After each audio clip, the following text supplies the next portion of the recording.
జయ గురుదత్త. గురువు చెప్పినట్లే జనకుడు చెప్పదీసుకొని బయలుదేరుతున్నాడని చెప్పుకున్నాం కదా. అప్పుడు ఉన్నట్టుండి అడిగారు, గురువు గారు అడుగుతున్నారు. అష్టావక్రుడు మంచి దిమాక్క పైన కూర్చున్నాడు ఆసనంలో, గురువుగారి చక్రవర్తి యొక్క ఆసనంలో కూర్చున్నారు. ఇంతలోనే గురువు జనకుడిని వెనక్కి పిలిచాడు. చెప్ప తీసుకొని బయలుదేరుతుంటే, వద్దులే రా, ఇంకా ముందుకు రా అన్నాడు. పిలిచి, నీకు ఆత్మజ్ఞానం కలిగిందా, నా చర్యలు అర్థమయ్యాయా అని అడిగాడు.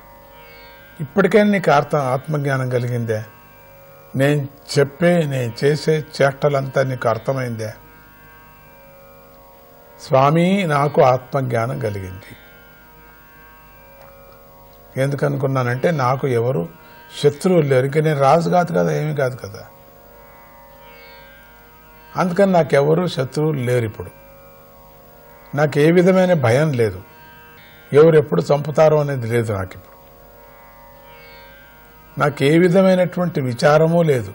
నా కోసం భిక్ష దొరికినా దొరక్కపోయినా కూడా చింత లేదు అన్నాడు రాజు. ఈ భిక్ష వెళుతున్నాను కదా, దొరికితే లేకపోతే లేదు. అప్పుడు అవుని, నీకు కావలసినది దొరికింది కదా,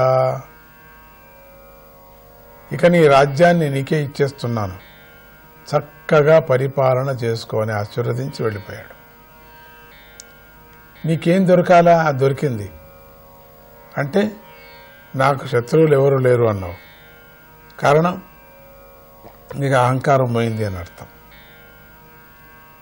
నా కోసం ఎవరు ఏడ్చేవాళ్ళు లేరు అన్నావు, ఎందుకంత సమర్పణ చేసావు కాబట్టి. ఏమీ లేదు నీకు.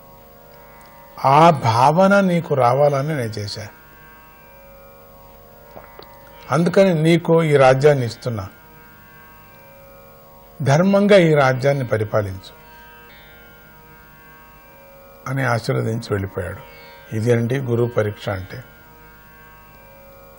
ఇంకొక కథలు ఇంకొక విధంగా కూడా చెప్పుకొస్తారు.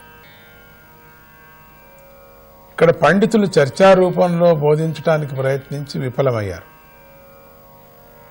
అష్టావక్రుడు మహాయోగి, అంత మహాత్ముడు కావటం వల్ల ఆచరణాత్మకంగా బోధించి జనకుడికి దివ్య జ్ఞానం ప్రసాదించారు. అక్కడ ఉండేటువంటి ఊరికేదో చెప్పుకొని వచ్చి బోధ చేయలేదు, ఆచరణ చూపించాడు క్రియారూపంగా. ఆచరణాత్మకంగా అంటే క్రియారూపంగా చూపించాడు.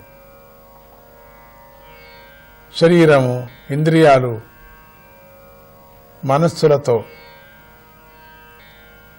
త్రికరణ శుద్ధిగా సేవ చేస్తూ అహంకారాన్ని వదిలి ఆత్మార్పణ చేస్తే గురువు అనుగ్రహంతో ఆత్మజ్ఞానం సిద్ధిస్తుంది.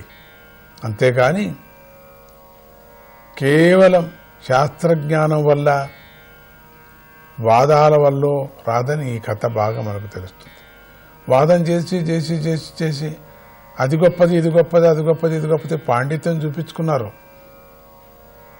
దాని ప్రయోజనం లేకపోయింది. కానీ అష్టావక్రుడు ఆచరించి ఆచరణ రూపంతో తీసుకొచ్చాడు. ఇక గురువు ఎప్పుడైనా దేన్నైనా అనుగ్రహించి ఇచ్చినప్పుడు దాన్ని భక్తితో స్వీకరించాలి. గురువు ప్రసాదం దొరకటమే ఒక భాగ్యం కదా. 98వ శ్లోకం మనకు చెప్తుంది, తెలుసా? మనం విందామా? ఉపభుంజీతనో వస్తు గురోః కించిదపి స్వయం దత్తం గ్రాహ్యం ప్రసాదేతి ప్రాయో హేతన్న లభ్యతే. గురువు ఎప్పుడైనా దేన్నైనా అనుగ్రహించి ఇచ్చినప్పుడు దాన్ని భక్తితో స్వీకరించాలి. గురువు ప్రసాదం దొరకటమే ఒక భాగ్యం కదా. చాలామంది తమ కష్టాలు తీరటం కోసం గురువుల దగ్గరికి వెళ్ళి మొరబెట్టుకుంటూ ఉంటారు.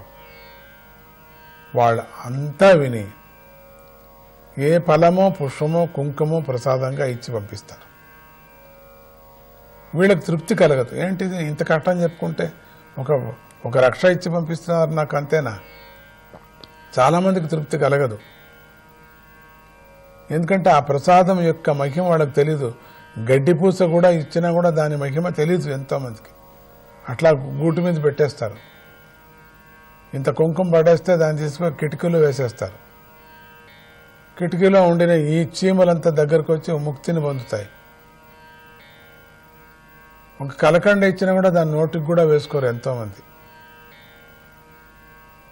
జై గురుదత్త.